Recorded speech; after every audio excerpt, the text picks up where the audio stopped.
Factor theorem,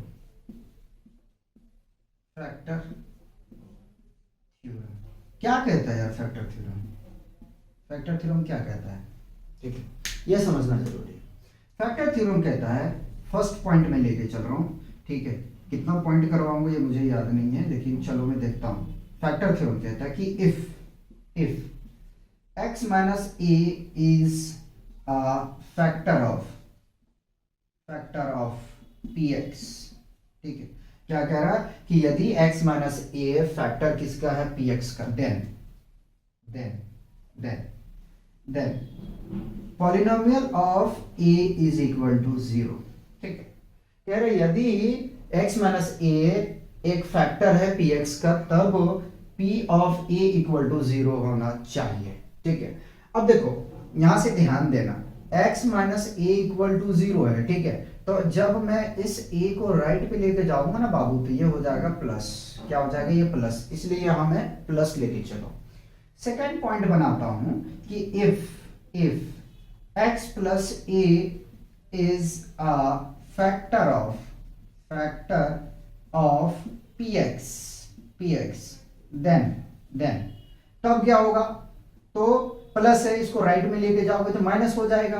अरे भाई x plus A equal to 0, तो x इज इक्वल टू क्या होगा? इसको राइट पे लेके जाओगे तो माइनस ए आ जाएगा। देन पॉलिनोमियल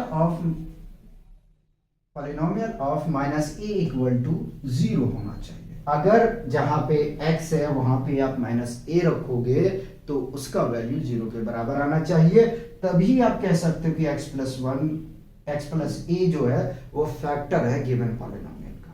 क्या मैंने कहा कि अगर x माइनस ए फैक्टर है गिवन पॉलिनोमियल का, तो पॉलिनोमियल ऑफ a बराबर 0 होना चाहिए। अगर 0 होता है तो वो उसका फैक्टर होगा, और 0 नहीं होगा तो वो उसका फैक्टर नहीं होगा।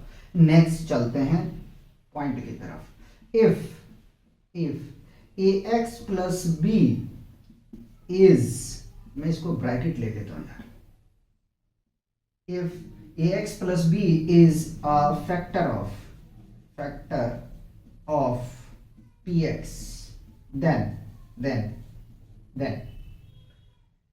p of minus b by A equal to 0। क्या कह रहा है?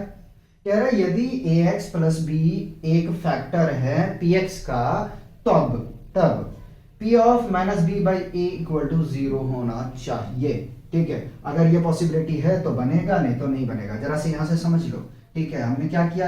ax plus B is equal to 0, ठीक है, तो ax is equal to minus b, x is equal to minus B by a. भाई ये भी तो बन सकता है केस, जरूरी थोड़ी है कि आपसे पूछेगा x माइनस ए जो है वो px का पॉलिनोमियल है, और x प्लस ए जो वो px का पॉलिनोमियल है। ये भी तो बन सकता है कि इफ ax प्लस बी एक फैक्टर है गिवन पॉलिनोमियल का, तो आप मुझे बताओ कि चेक करके बताओ कि क्या यह फैक्टर है या नहीं है, ठीक है। क्या क्वेश्चन में कहेगा कि यदि ax प्लस बी एक फैक्टर है px का, ठीक है, तो चेक करके बताओ कि p of minus B by a एक फैक्टर है, ठीक है, यानी कि जो पॉलिनोमियल गिवन है उसको संतुष्ट कर रहा है, सेटिस्फाई कर रहा है या नहीं कर रहा है। ये भी तो आपसे पूछेगा भाई, ये थोड़ी छोड़ देगा। चलिए फोर्थ पॉइंट की तरफ हम लोग मूव करेंगे भाई। फोर्थ पॉइंट में क्या कह रहा है जरा सा समझना। कह रहा if ax minus B is a factor of px, then p of b by a is equal to 0, ठीक है। कह रहा यदि ax माइनस बी एक फैक्टर है px का, तब p of b by a equal to 0 होगा। पहले उधर मैं चेक कर लूं, कटा तो नहीं, ठीक है। बताओ यार, फैक्टर थ्योरम तक कोई प्रॉब्लम है तो, ठीक है, लेकिन फैक्टर थ्योरम से क्वेश्चन बनेगा, उस चीज को ध्यान में रख के काम करिएगा, समझे ना। इससे आपका क्वेश्चन बनेगा। कहीं प्रॉब्लम है तो मुझे बता दीजिए कि इस जगह में प्रॉब्लम है, होना नहीं चाहिए, ठीक है। अब मैं आपको जीरो ऑफ द पॉलिनोमियल करा देता हूँ, जरा सा देख लूँ मैं, 1 मिनट रुकिएगा। जीरो ऑफ द पॉलिनोमियल के लिए जगह है हमारे पास, तो मैं करा के उसको ख़त्म ही कर देता हूँ, फिर रिमाइंडर थ्योरम आपका बच जाएगा। ठीक है, जीरो ऑफ द पॉलिनोमियल, ठीक है। हाँ, नेक्स्ट समझिएगा, zero of the polynomial, polynomial, ठीक है। क्या स्टेटमेंट कहता है कि इफ को हटा देते हैं, a real number